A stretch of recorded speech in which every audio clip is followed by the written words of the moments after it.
all organisations are volunteer organisations.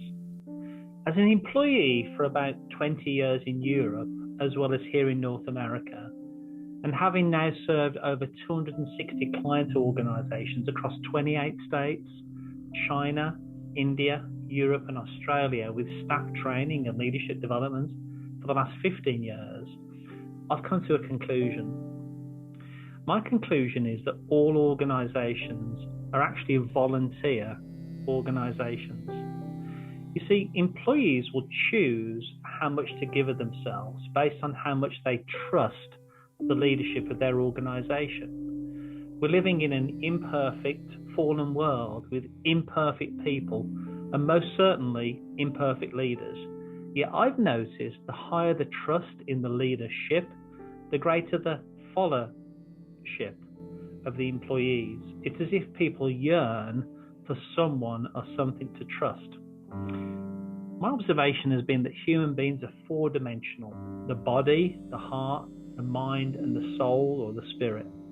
The employee brings himself or herself to work. That's the body, the physical dimension. Now, human resources will soon stop the paycheck if the person doesn't show up for work. The other three dimensions of a human being, though, the mind, the heart, and the soul or the spirit, are volunteered only.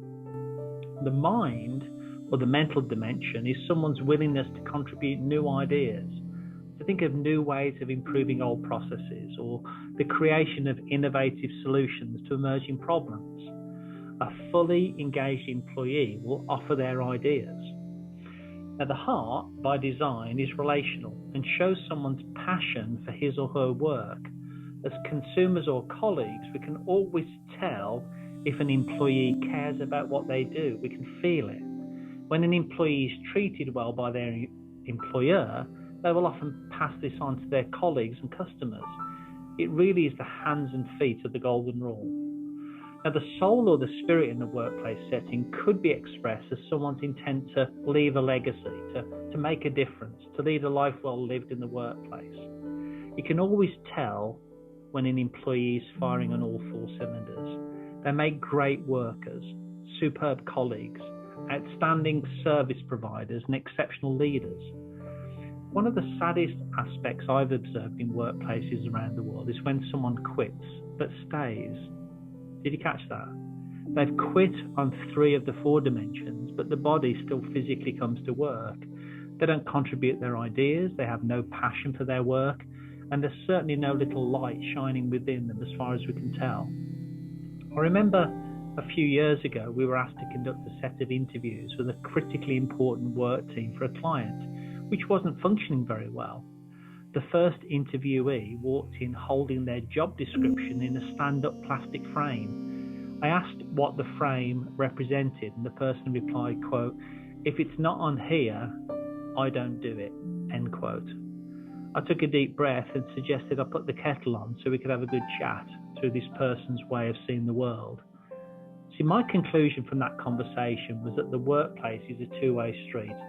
The heart of the issue was poor leadership, and the employee who'd quit but decided to stay.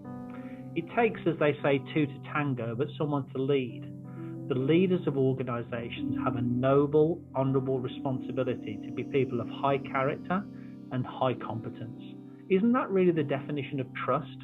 We seem to trust people when they're decent human beings and they're good at what they do.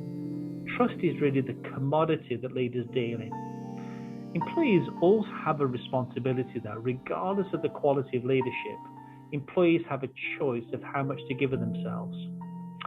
I remember my mother and father saying 2 things to me as a young man of perhaps 16 or 17 years of age about the world of work that always stuck in my mind.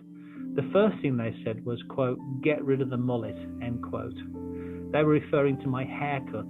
My passionate plea was that it was business up front and party at the back. Well, that really fell on deaf ears, and the mullet went. The second thing they said, which was a little bit more profound, was, "Paul, whatever you choose to do it to the very best of your ability." That nugget of wisdom served me well, and years later I came to more deeply understand the foundation on which this principle was based. I encourage employees to always go the extra mile, to do everything to the very best of their ability. This choice makes work more enjoyable and can positively influence colleagues, customers, and even leaders around them. Their choices, like a pebble in a pond, can ripple out and make the workplace a better place to be. Yep, I'm convinced that all organisations are indeed volunteer organisations.